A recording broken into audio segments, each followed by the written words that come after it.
Welcome to episode 68 of Gods and Heroes of Ancient Greece. My name is MyLinda Butterworth, and today we continue with the tales of Troy with the story of the Argives Set Out. Philoctetes is abandoned. One day the Argive fleet set sail, and a fair wind launched them swiftly on the high seas. After a brief journey, they landed on the small island of Chryse to replenish their water supply.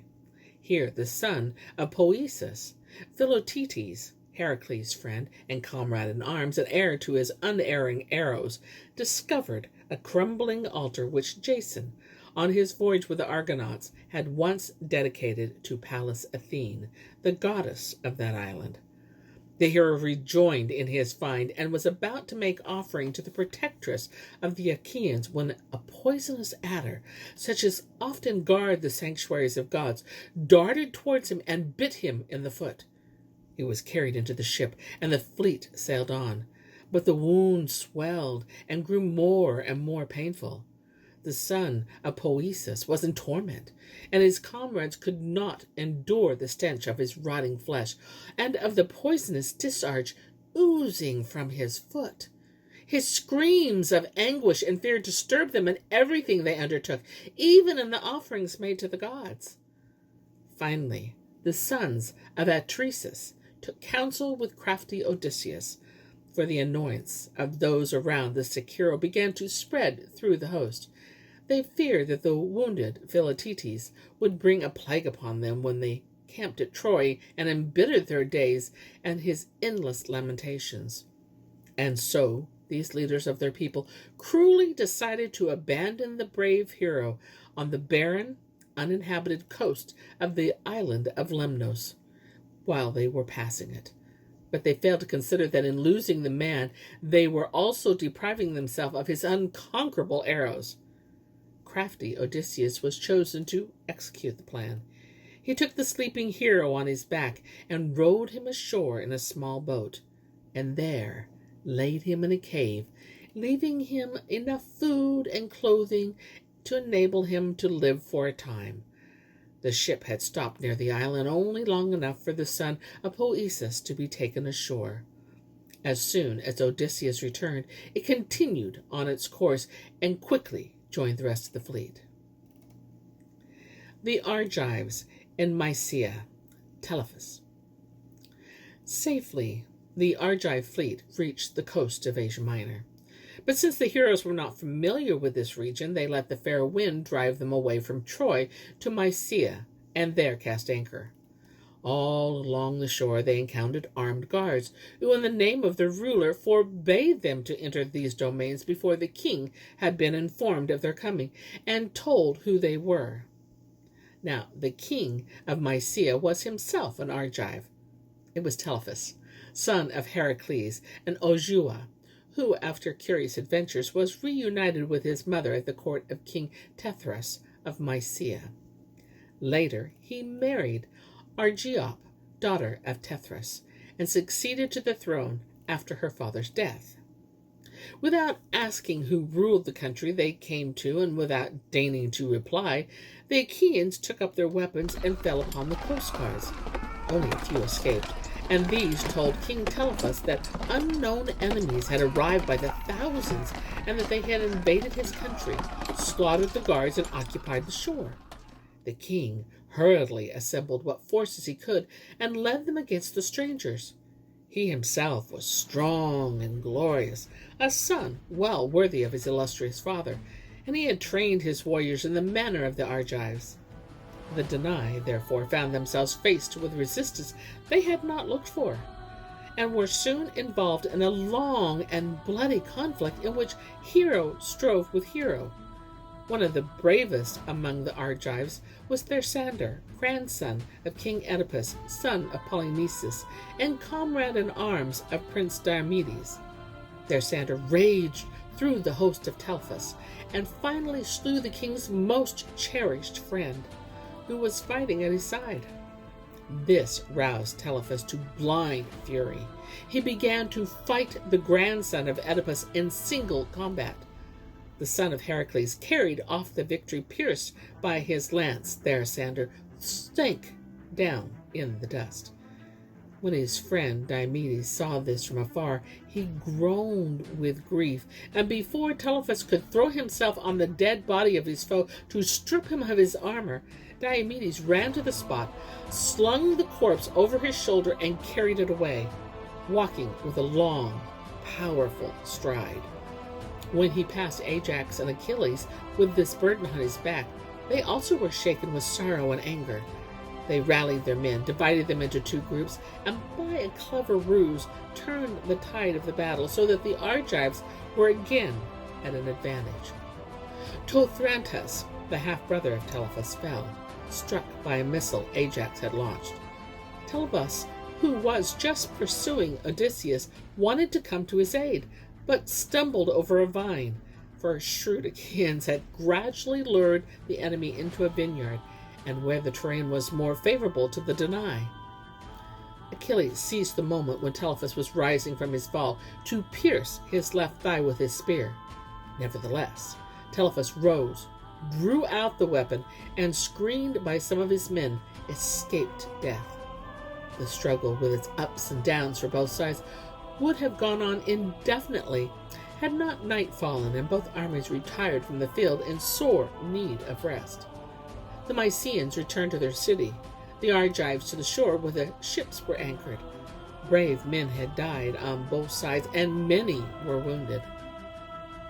On the following day, the Mysians and the Argives sent envoys to arrange for a truce to give them time to find and bury the bodies of their dead. Only now did the Achaeans learn, to their utmost surprise, that the king who had defended his lands with such signal bravery was a man of their own people, a son of Heracles, their greatest demigod. And Telephus, in turn, realized that he had stained his hand with the blood of his countrymen. Now there were 3 princes in the Argive army: Tlepolemus, son of Heracles, and Phidippus and Antipas, sons of King Thessalus and grandsons of Heracles. This made them kinsmen of Telephus. These 3 offered to accompany the envoys to Mysia, to their brother and cousin, and explain to him who the men that had landed on the coast of his country were, and why they had come to Asia. King Telephus received his kinsmen with warm cordiality, and could not hear enough of their story. He learned that Paris had offended the whole of Greece with his crime, and that Menelaus and his brother Agamemnon had set out with all their allies. And so, dear brother, said Tlepolemus, who, being half-brother to the king, spoke for the rest, you who belong to our country, do not withdraw from your people, for whom our father Heracles always fought, even at the ends of the world, so that all of Greece is full of monuments testifying to his love for his country. Heal the wounds which you, an Argive, have dealt Argives by joining your army to ours and going against the false Trojans as our ally. Slowly and painfully, Telephus half rose from his couch, for he was suffering from the wound inflicted on him by Achilles, and replied in a friendly manner, My countrymen, your reproaches are unjust. It is your fault that you are my enemies instead of friends and kinsmen, in whose vein flows the same blood as mine. In asking you who you were and where you came from, the coast guards only did as I had ordered them. They did not approach you like savage barbarians, but according to the laws governing Argive people. But you, thinking that anything at all was permissible in dealing with barbarians, leaped ashore without giving them the information they courteously asked for, and killed my subjects without even listening to their words. And I, too, here he pointed to his thigh, have received a momentum which I fear will remind me of yesterday's encounter as long as I live. I bear you no grudge for this, and think no price too dear for the pleasure of entertaining kinsmen and fellow Argives in my country. As to your request that I join you in your campaign, do not expect me to fight against Priam. Astyoche, my second wife, is his daughter. Aside from this, he is a noble old man, and the rest of his sons are honest and steadfast, and have no share in the escapades of frivolous Paris. See, this is my son, Eurypylus. How could I grieve by giving aid to destroy his grandfather's realm? But though I do not wish to hurt Priam, neither do I want to harm my kinsman. So accept from me the gifts of a host, and take all the provisions you require. Then go and fight out your feud, which the gods must decide, for I cannot take part of one or the other. The three princes reported this kindly answer in the camp of the Argives, and with great satisfaction told Agamemnon and the other leaders of the host that they had established bonds of friendship with Telephus. The war council immediately decided to send Ajax and Achilles to the king to confirm this cordial relationship and express sympathy for the pain he bore from the wound he had received. They found Telephus in great anguish, and Achilles wept and threw himself across his couch, lamenting that he had unwittingly struck the brave son of Heracles. But the king forgot the smart of his wound in joy at their coming, and only grieved that he had not known of their arrival in time to prepare a royal welcome to his noble guests. Then he solemnly invited Atridae into the palace, served a lavish feast, and showered them with magnificent gifts. At the request of Achilles, Menelaus and Agamemnon had brought with them Podalirius and Machaon, physicians famed through all the world, to examine and heal the wound of Telephus. Thus, however, they could not do, for the spear of the son of Thetis was endowed with peculiar powers, and the wounds he struck defied cure. But they could at least alleviate the worst pain with soothing poultices, and the king, eased for the moment, gave the Achaeans much valuable counsel, furnished them with provisions for the entire fleet, and did not permit them to leave until the stormiest part of the winter, which had just begun, when they landed, was over.